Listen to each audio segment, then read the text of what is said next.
पनवेल, नवी मुंबई, रायगड परिसरातील बातम्या पाहण्यासाठी आमच्या मी साक्षीदार या यूट्यूब चॅनलला सबस्क्राईब करा.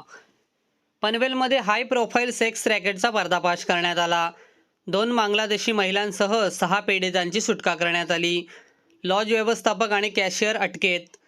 नवी मुंबई पोलिसांच्या गुन्हे शाखेने पनवेलमधील एका नामांकित हॉटेलमध्ये सुरू असलेल्या देह व्यापाऱ्याच्या रॅकेटचा पर्दाफाश केला आहे. पोलिसांनी छापा टाकून 2 बांगलादेशी नागरिकांसह एकूण 6 पीडित महिलांची सुटका केली.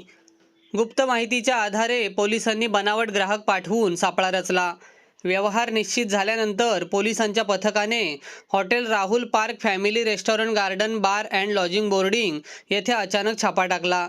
या कारवाईत लॉजचा व्यवस्थापक गामानंदू सोनकर, कॅशियर दीपू उमेश यादव आणि वेटर प्रियांशू रविदास यादव यांना अटक करण्यात आली.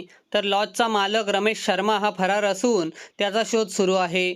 या प्रकरणी पनवेल शहर पोलीस ठाण्यात संबंधित आरोपींविरोधात गंभीर कलमांखाली गुन्हा दाखल करण्यात आला आहे. न्यायालयाने अटक करण्यात आलेल्या तिन्ही आरोपींना 13 जुलैपर्यंत पोलीस कोठडी सुनावली आहे. या प्रकरणाचा अधिक तपास सुरू आहे.